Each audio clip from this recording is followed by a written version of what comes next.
the quiet collapse of the unknown. There comes a moment you don't mark with a cake. No candles, no announcement. Just a sudden, still knowing that you've stayed too long in a version of yourself that no longer fits. You wake one morning and the room feels haunted, not by ghosts, but by the repetition of your own footsteps. You've walked these floors too many times.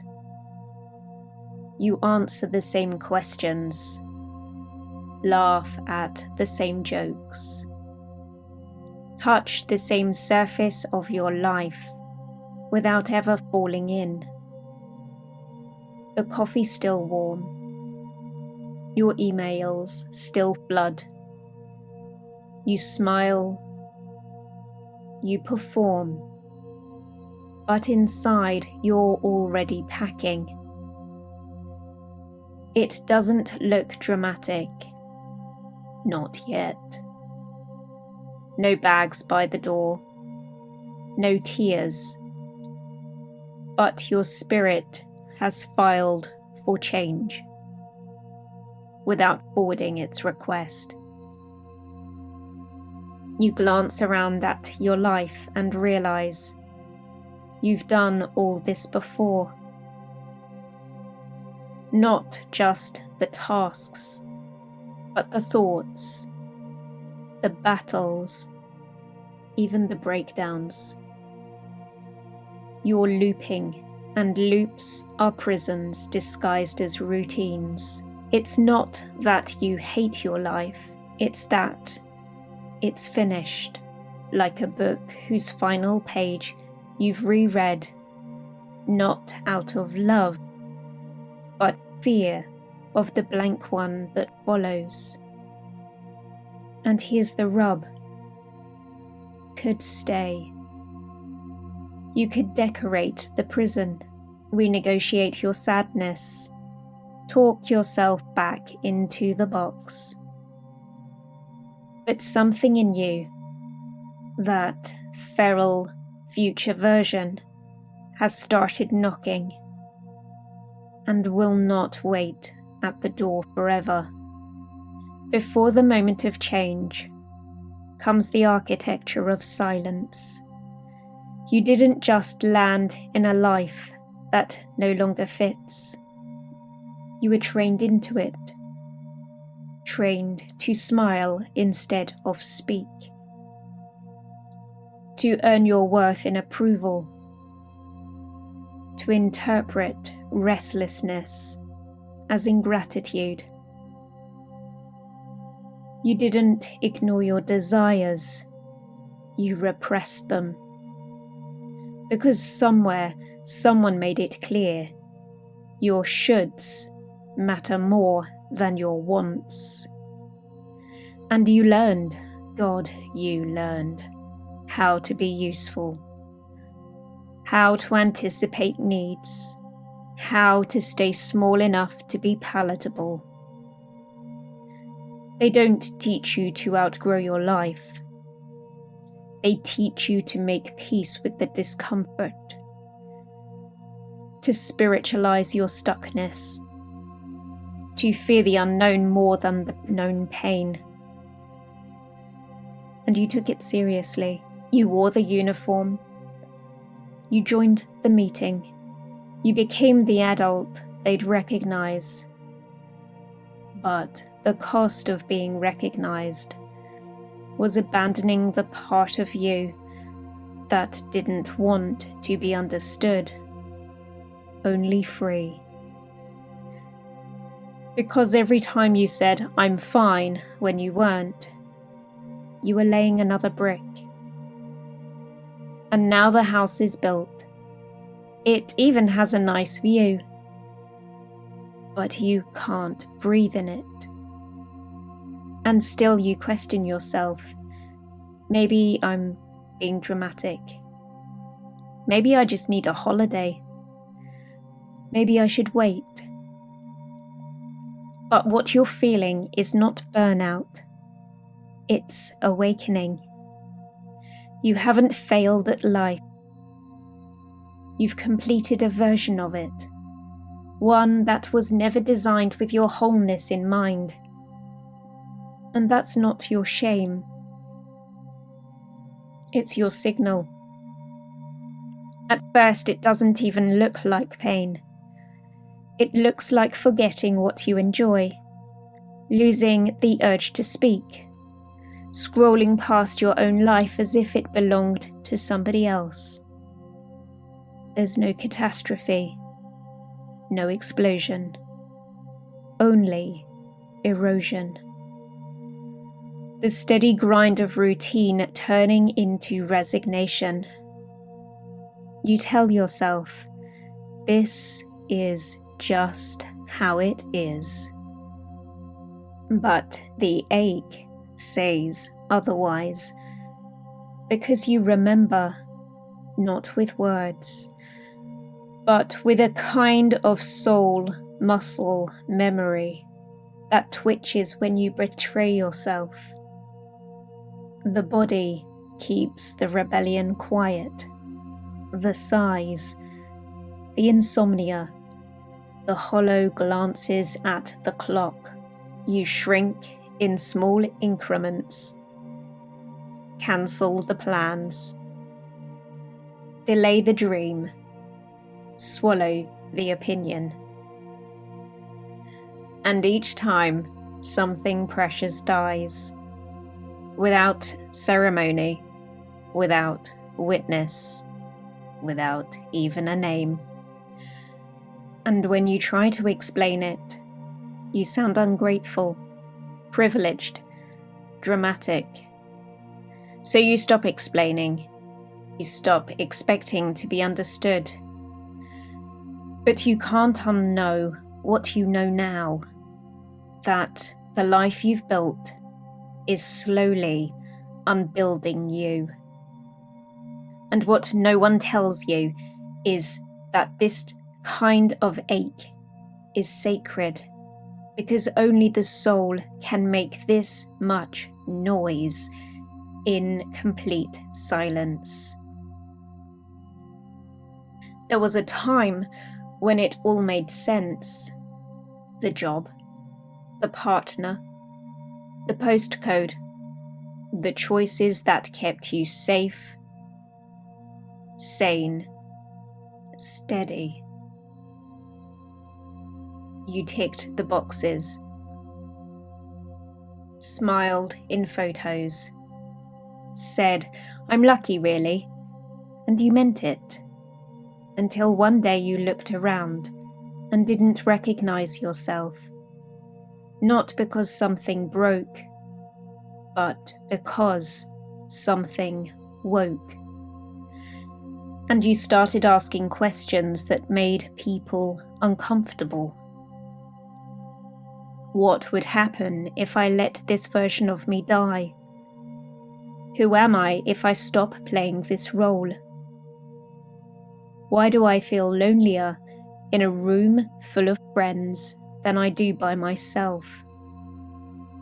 That was the moment your old life began to whisper, "You don't belong here anymore." Not as punishment, as permission. And then you met someone, maybe in real life, maybe in a book, maybe in a fleeting video, someone who lived freely, not recklessly, but fully. And your soul jolted, not out of envy, out of recognition, because what you saw in them was a version of you that had been waiting for your permission. You don't hate your old life. You're grateful for it, but you can't go back to it. Not because it was wrong, because it's too small now. And pretending otherwise would be a quiet kind of betrayal. The kind that doesn't scream, but slowly drains the colour from everything you love. So you're not chasing more. You're returning to true. And even though the path is uncertain, your compass is clear. I will not abandon myself just to keep others comfortable with who I used to be. It creeps in softly, a low hum of unease when you're doing the things that used to fulfill you. The way your body tenses before a call with people who once felt like home. That silence, almost guilty. Is this it? That echoes in the pause between calendar appointments. You try to ignore it. You reframe it. You tell yourself you're just tired, that maybe a holiday will fix it. That everyone feels like this sometimes. But this isn't burnout. It's becoming. And it has nothing to do with hating your life. It has everything to do with loving yourself enough to want something truer. Because growth doesn't always arrive with a bang. Sometimes it comes like an ache, a longing for something you can't quite name, but can no longer deny. You used to fear change. Now you fear staying the same. You used to worry what people would say. Now you worry what your soul will whisper if you don't listen. You used to want things to be easy. Now you want them to be real. And the moment that shift happens, when staying starts to feel more dangerous than leaving, you're no longer asleep. You're awake. Not in the dramatic cinematic sense, but in the quietly terrifying, utterly beautiful one. Because now you can't unsee it. You've outgrown the role you were playing, and the cost of pretending is rising by the day. You're not losing your mind. You're reclaiming your life. Psychology has a term for this unsettling transition: ego dystonia. It's when your thoughts, behaviors, or identity no longer align with your internal values and you know it. The ego resists change, not because it's cruel, but because it was built to keep you safe, familiar, predictable. But what protected you once may now imprison you. That creeping discomfort, it's your unconscious telling you this version of you can't hold what you're becoming. Carl Jung would call this the stirrings of the individuation process, a return to wholeness, not perfection. Wholeness, where all disowned parts of you, the artist, the rebel, the mystic, the child, start knocking on the door, asking to come back in. It's terrifying because you've built a life around a self that now feels outdated, and letting it go feels like death. Because in some ways it is. Ego death is not abstract. It's losing friendships that can't evolve with you. It's being misunderstood by people who once admired you. It's walking away from roles, routines, even reputations, to stay loyal to a truth no one else can yet see. But something else is being born too. Your shadow, the parts of you buried to belong, starts to rise, not to sabotage you, but to complete you. The rage you suppressed becomes boundaries, The grief you avoided becomes wisdom. The desire you dimmed becomes fuel. You are not falling apart, you are falling into alignment. Not with the person others expected, but with the one you were always meant to become. So what now? You've outgrown your life, not in a glorious cinematic way, in a quiet, splintering way, where the job feels like mimicry, the friendships feel like performance. Even your dreams, once blazing, now feel like borrowed costumes. Here's the trap. We think transformation means adding more goals, more hustle, more better versions of ourselves. But real growth here is subtraction. It's unlearning, untethering, undoing. Because when your old life no longer fits, it's not about finding a new role to play. It's about stopping the play altogether. Let the silence speak. Let the boredom stretch. Let the ache of, I don't know who I am anymore, become fertile ground. You may need to leave places you once fought to enter. You may need to stop performing for people you once ached to impress. You may need to let your world get smaller, so yourself can get truer. And that's not regression. That's realignment. It's the bravery of staying still while the old scaffolding falls.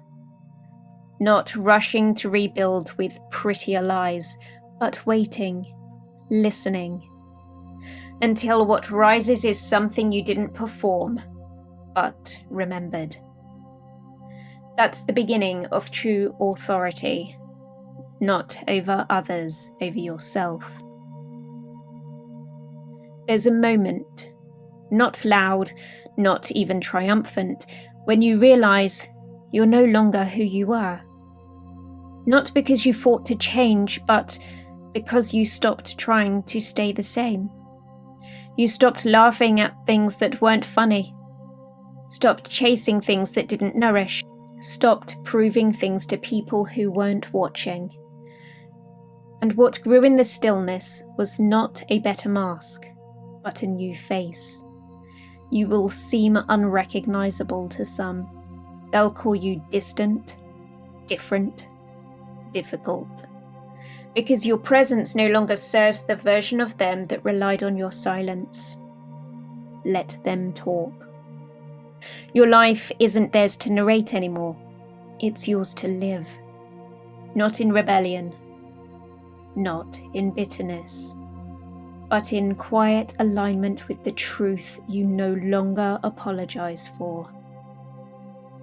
And as the old attachments dissolve, the titles, the timelines, the tethering, what's left is not emptiness, it's space.